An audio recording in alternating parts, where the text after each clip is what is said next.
ప్రపంచ దేశాల అటెన్షన్ పీఓకేపై ఉన్న వేళ పాకిస్తాన్ డైవర్షన్ గేమ్స్ సురువు చేసిందా? ఆఫ్ఘనిస్తాన్ పైన వైమానిక దాడుల ద్వారా ప్రపంచం దృష్టిని పీఓకే నుంచి మళ్లించే ప్రయత్నం చేసిందా? ప్రస్తుత పరిణామాలు అవుననే చెబుతున్నాయి. పీఓకేలో పాక్ ఆర్మీ అరాచకాలపైన ప్రపంచ దేశాలు ప్రశ్నిస్తున్న వేళ ఆఫ్ఘనిస్తాన్పై మరోసారి బాంబులతో విరుచుకుపడిందా దేశం? సరిహద్దులో నివాస ప్రాంతాలపై విరుచుకుపడి అన్నం పుణ్యం ఎరుగని చిన్నారుల్ని పొట్టన పెట్టుకుంది. ఈ వ్యవహారం మరోసారి పాక్ అసలు రంగు బయటపెట్టింది. ఇంతకు ఆందోళనతో పీఓకే అట్టుడుకుతున్న వేళ పాకిస్తాన్ ఆఫ్ఘనిస్తాన్పై ఎందుకు దాడి చేసింది? ఈ దాడితో పాక్ ఆడిన డైవర్షన్ గేమ్స్ ఏంటి? ఉగ్రదేశంపై తాలిబాన్ల ప్రతీకారం ఎలా ఉండబోతుంది? Watch this. మండుతున్న పీఓకే, ఆఫ్ఘన్పై మళ్లీ దాడి చేసిన పాక్. షరీఫ్ మునీర్ ఎప్పట్లనే డైవర్షన్ గేమ్ ఆడుతున్నారా? పీఓకేపై దృష్టిని మళ్లించడానికి ఆఫ్ఘన్పై దాడి చేశారా? పాకిస్తాన్ హిస్టరీని కాస్త లోతుగా పరిశీలిస్తే ఒక విషయం స్పష్టంగా అర్థమైపోతుంది. ఆ దేశానికి కష్టం వచ్చిన ప్రతిసారి, సంక్షోభంలో కూరుకుపోయిన ప్రతిసారి కశ్మీర్ వివాదాన్ని అంతర్జాతీయం చేసే ప్రయత్నాలు చేస్తుంది. తమ దేశంలోని అన్ని సమస్యలకు భారతే కారణమని ఆరోపిస్తుంది. ఆఖరికి ఉగ్రవాదులకు పాలుపోసి పెంచిన తానే అయినా భారతే ఉగ్రవాదాన్ని ప్రోత్సహిస్తోందని విక్టిమ్ కార్డు బయటకు తీస్తుంది. ఈ విషయంలో ఇస్లామాబాద్ చాలా సందర్భాల్లో సక్సెస్ అయింది. తనను తాను బాధితుడిగా చూపించుకున్న ప్రతిసారి పాశ్చాత్య దేశాలు ఆర్థికంగా, రక్షణ పరంగా పాక్కు మద్దతుగా నిలిచాయి. అయితే పహల్గాం ఉగ్రదాడి తర్వాత సీన్ మారిపోయింది. ఆపరేషన్ సింధూర్తో భారత్ ఉగ్రదేశం అసలు రంగు బయటపెట్టేసింది. మరోసారి భారత్ వైపు కన్నెత్తి చూస్తే వరల్డ్ మ్యాప్లో పాకిస్తాన్ అనే దేశమే ఉండదని చాలా స్పష్టంగా చెప్పేసింది. ఇక్కడే ఉగ్రదేశం వ్యూహం మార్చింది. ఇంతకాలం భారత్ బ్లేమ్ గేమ్స్ ఆడిన పాకిస్తాన్ ఇప్పుడు అవే ఆటలు ఆఫ్ఘనిస్తాన్తో షురూ చేసింది. పీఓకే రణరంగంగా మారిన వేళ మళ్లీ అది చేసింది. పీఓకేలో పాక్ రేంజర్లు నరమేధం సృష్టిస్తున్న సమయంలోనే ఆఫ్ఘన్పై పాక్ చేసిన దాడులు ఇవి. అర్ధరాత్రి దాటాక కోస్ట్, కునార్, పక్తికా ప్రావిన్స్లలోని పౌర నివాసాలే లక్ష్యంగా పాక్ విరుచుకుపడినట్లు ఆఫ్ఘన్ ప్రభుత్వ ప్రతినిధి జబీహుల్లా ముజాహిద్ పేర్కొన్నారు. షెర్పా జిల్లాలోని ఓ ఇంటిపై జరిగిన దాడిలోనే 9 మంది చనిపోయారని, మరో 10 మంది గాయపడ్డారని కోస్ట్ ప్రావిన్స్కి చెందిన అధికారి తెలిపారు. పక్తికా ప్రావిన్స్లోని బర్మల్ జిల్లాలో జరిగిన మరో దాడిలో 3 పౌరులు ప్రాణాలు కోల్పోయారు. మృతులంతా చిన్నారులే అని తెలిపారు. బాధితులు నిద్రిస్తున్న సమయంలో ఈ దాడులు జరగడంతో వారు తప్పించుకునే అవకాశం లేకుండా పోయింది.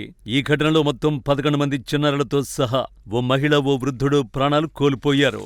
మరో 14 మంది గాయపడగా వారిలో అనేక మంది మహిళలు, చిన్నారులే ఉన్నారు. మృతి చెందిన చిన్నారుల ఫోటోలను జబీహుల్లా సోషల్ మీడియాలో పోస్ట్ చేశారు. అయితే ఈ దాడుల విషయంపై పాకిస్తాన్ ఎలాంటి ప్రకటన చేయలేదు, ప్రకటనలు చేయదు కూడా. ఎందుకంటే పాక్ అసలు లక్ష్యం పీఓకే నుంచి ప్రపంచం అటెన్షన్ను ఆఫ్ఘన్ వైపు డైవర్ట్ చేయడమే. కానీ పీఓకే నుంచి ప్రపంచం ఫోకస్ను డైవర్ట్ చేయాల్సిన అవసరం పాక్ ఎందుకొచ్చింది? ఇంతకాలం కశ్మీర్ సమస్యను అంతర్జాతీయం చేస్తామంటూ గొంతు చించుకున్న పాక్కు ఇప్పుడు అదే పీఓకేలో జరుగుతున్న మానవ హక్కుల ఉల్లంఘనలు ఉరితాడులా మారుతున్నాయి. అక్కడ అమాయక పౌరులపై సాగుతున్న అణచివేత, ఇంటర్నెట్ బంద్, చట్టవిరుద్ధ అరెస్టులపై అంతర్జాతీయ హక్కుల సంఘాలు ఒక్కొక్కటిగా గళం విప్పుతున్నాయి. ఈసారి పీఓకే విషయంలో అమెరికా సహా పలు శక్తివంతమైన అంతర్జాతీయ శక్తులు పాక్ను నేరుగా ప్రశ్నిస్తూ ఉండడంతో షరీఫ్ ప్రభుత్వానికి మైండ్ బ్లాక్ అయింది. ముఖ్యంగా అమెరికా రాయబార కార్యాలయం, అంతర్జాతీయ హ్యూమన్ రైట్స్ వాచ్ డాగ్స్ పీఓకేలో జరుగుతున్న అరాచకాలపై నిశితంగా నిఘా పెట్టాయి. అక్కడ బలవంతపు అదృశ్యాలకు గురవుతున్న సామాజిక కార్యకర్తల పరిస్థితి ఏంటని పాక్ రక్షణ శాఖను గట్టిగా నిలదీస్తున్నాయి. ఈ అంతర్జాతీయ ఒత్తిడిని తట్టుకోలేక గ్లోబల్ మీడియా అటెన్షన్ మొత్తాన్ని పీఓకే నుంచి ఆఫ్ఘన్ సరిహద్దు ఉద్రిక్తతల వైపు షిఫ్ట్ చేసేందుకే అమాయక చిన్నారుల ప్రాణాలను సైతం లెక్క చేయకుండా పాక్ ఆర్మీ చీఫ్ అసీం మునీర్ ఈ డైవర్షన్ ప్లాన్ అమలు చేశాడు. అసీం మునీర్ ఇలాంటి కుట్రలు చేయడం ఇదే తొలిసారి కాదు. గతంలోనూ ప్రపంచం అటెన్షన్ డైవర్ట్ చేయడానికి ఆఫ్ఘన్పై దాడులు చేయించాడు. మెంగ మెతుకులేదు, మీసాలకు సంపెంగ నూనె అన్నట్టుగా. తినడానికి తిండి లేకపోయినా అమెరికా ఇరాన్ యుద్ధ సంక్షోభాన్ని ముగిస్తానని పాకిస్తాన్ ముందుకొచ్చింది.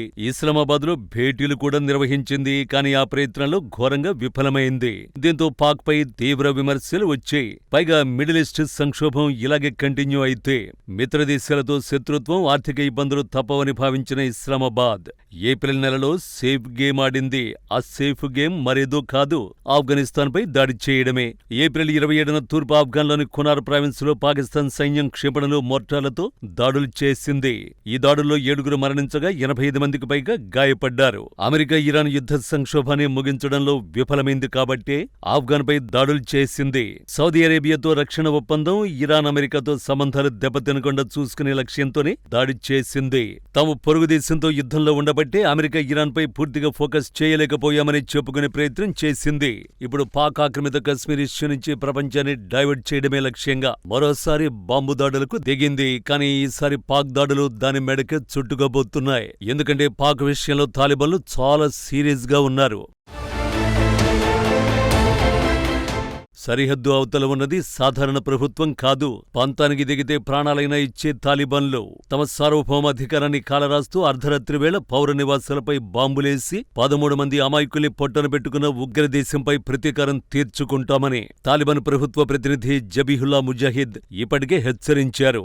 సరిహద్దులో తాలిబాన్ సేనలు భారీగా మోహరిస్తుండటంతో ఎప్పుడైనా పూర్తిస్థాయి యుద్ధం ముంచుకొచ్చే ప్రమాదం కనిపిస్తోంది. అటు పీఓకేలో సొంత పౌరుల తిరుగుబాటు, ఇటు సరిహద్దుల్లో తాలిబాన్ల ప్రతీకార జ్వాలలు వెరసి పాకిస్తాన్ తాను తవ్విన గోతిలో తానే పడే పరిస్థితి తెచ్చుకుంది. ప్రపంచ దేశాల దృష్టి మళ్లించడానికి ఆఫ్ఘన్పై జరిపిన ఈ దాడులు చివరకు పాకిస్తాన్ విచ్ఛిన్నానికి దారితీసి సరికొత్త సంక్షోభాన్ని తెచ్చిపెట్టాయని అంతర్జాతీయ విశ్లేషకులు అంచనా వేస్తున్నారు. ఈ సీన్లోకి బలూచిస్తాన్ లిబరేషన్ ఆర్మీ కూడా ఎంటర్ అవబోతోంది. సో ఈసారి పాకిస్తాన్ ఎవ్వరూ కాపాడలేరు.